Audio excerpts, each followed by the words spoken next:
Oke, mulai ayo. Silorot. Assalamualaikum warahmatullahi wabarakatuh. Waalaikumsalam warahmatullahi wabarakatuh. Saya di sini sebagai perwakilan kelompok 8 menjadi moderator. Saya akan mempresentasikan hasil diskusi kami tentang medula spinalis dan gerak refleksnya. Sebelumnya, saya di sini akan memperkenalkan diri saya dan kelompok saya terlebih dahulu. Perkenalkan, nama saya Muhammad Ghazal Gifari.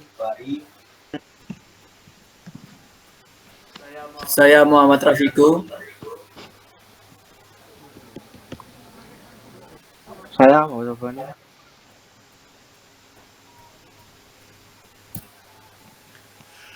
Medula spinalis. Medula spinalis merupakan sumsum tulang belakang yang terletak dalam vertebra di tengah rongga tulang belakang yang berbentuk silindris, memiliki panjang 2/3 dari panjang ruas tulang belakang dan 1/3 bagiannya diisi oleh akar-akar saraf tulang belakang. Perkembangan sumsum tulang belakang lebih lambat dibandingkan ruas tulang belakang. Kemudian vertebra terdiri atas tulang punggung dan diskus intervertebral, terdiri atas 7 ruas servikal, 12 ruang vertebra thoracalis, 5 ruang vertebra lumbalis, 5 ruang tulang sakralis, dan 4 ruas koaksial. Tulang belakang berfungsi sebagai tulang penyokong tubuh dan melindungi medula spinalis yang ada di dalamnya. Meningen merupakan lapisan penutup otak dan medula spinalis yang terdiri dari durameter yang merupakan membran putih tebal melekat di tulang. Terdapat sinus venosus, plak cerebrum memisahkan hemisfer D atau S, dan dendroium memisahkan cerebrum dengan cerebellum. Yang kedua, membran areozoid merupakan lapisan areozoid terdiri atas fibrosit berwujud pipih dan serabut kolagen. Lapisan areozoid mempunyai 2 komponen, yaitu suatu lapisan yang berkomunikasi dengan durameter dan suatu sistem trabekula yang menghubungkan lapisan tersebut dengan diameter. Yang ketiga ada piameter. Piameter merupakan membran yang sangat lembut dan tipis. Lapisan ini melekat pada otak. Piameter mengandung sedikit serabut kolagen dan membungkus seluruh permukaan sistem saraf pusat dan vaskula akbar yang menembus sampai ke otak. Ini contoh gambar Kemudian medula spinalis topografi. Medula spinalis topografi ini mempunyai 2 lapisan meningen bagian luar ya. Ada yang substantia alba dan substantia grisea.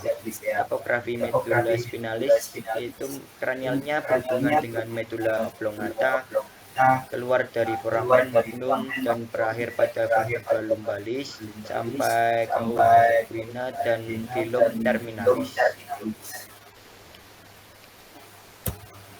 Contoh gambar medula spinalis, topografi medula spinalis. Kemudian pada irisan bentang terdapat 2 bagian, yakni gray matter atau substantia grisea dan white matter atau substantia alba. Gray matter atau substantia grisea yaitu letak pada bagian dalam sumsum tulang belakang, berbentuk seperti huruf H, terdiri badan sel dan interneuron tidak bermyelin. Yang kedua ada white matter atau substantia alba, terletak pada bagian pinggir sumsum tulang belakang yang mengelilingi gray matter, terdiri dari akson yang tereliminasi berwarna putih. Selanjutnya, fungsi dari medula spinalis sebagai berikut. Yang pertama, sebagai jalur perjalanan impuls saraf dari dan ke otak. Yang kedua, sebagai jalur utama yang menghubungkan otak dan sistem saraf tepi. Dan yang terakhir, sebagai pusat refleks utama dan fungsi saraf otonom. Medula spinalis cornu. Yang pertama, ada cornu anterior bagian depan sebagai sel motorik, dan yang kedua cornu posterior bagian belakang sebagai sel sensorik. Keduanya ini mengandung serabut saraf yang besar yang disebut trakus aksenden sebagai sensorik yang menuju otak.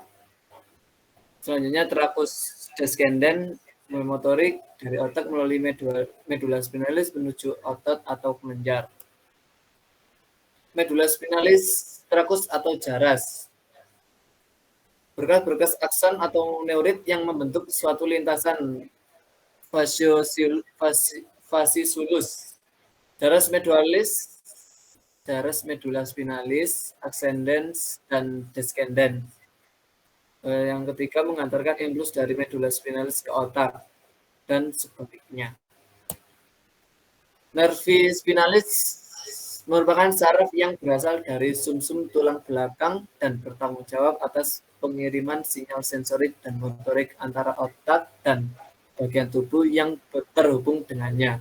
Setiap nervi spinalis terdiri dari dua akar, yaitu akar dorsal yang mengandung secara sensorik dan akar ventral yang mengandung serat motorik. Nervi spinalis membagi tubuh menjadi segmen-segmen yang disebut batu dekat dan masalah saraf dari belakang. Nervi spinalis terdiri 30 pasang nervi spinalis yang masing-masing terpasang dengan setiap segmen tulang belakang di daerah cervical, thoracal, lumbar, sakral, dan coccygeal.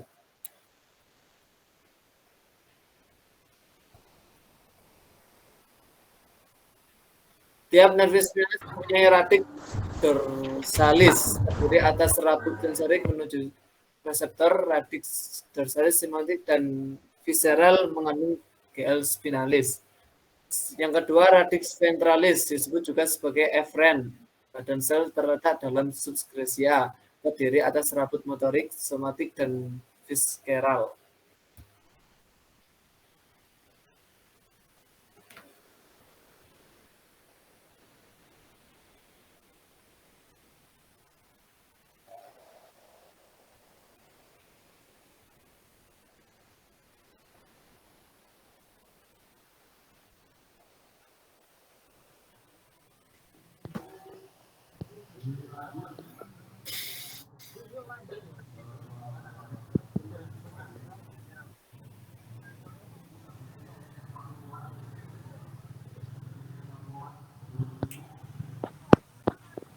Gerak refleks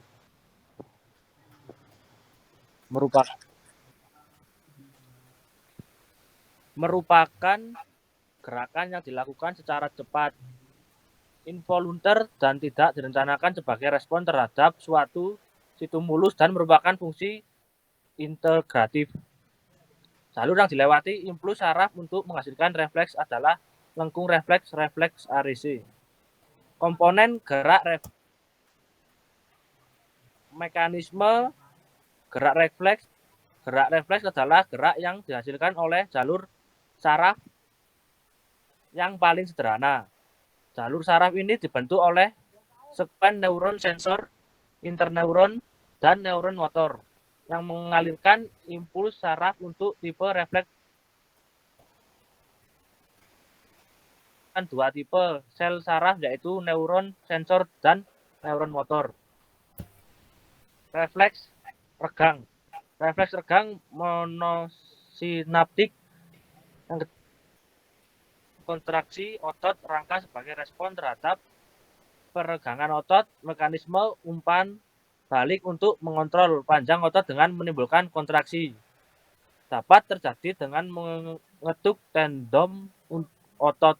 Contoh refleks triceps, patella, dan Achilles. Refleks flexor dan extensor, yaitu refleks polisinaptik adalah Yang kedua, respon terhadap perenggangan nyeri.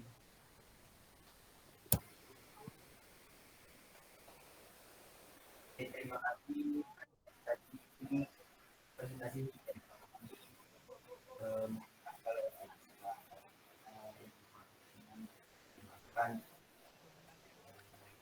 Assalamualaikum warahmatullahi wabarakatuh. Waalaikumsalam warahmatullahi wabarakatuh.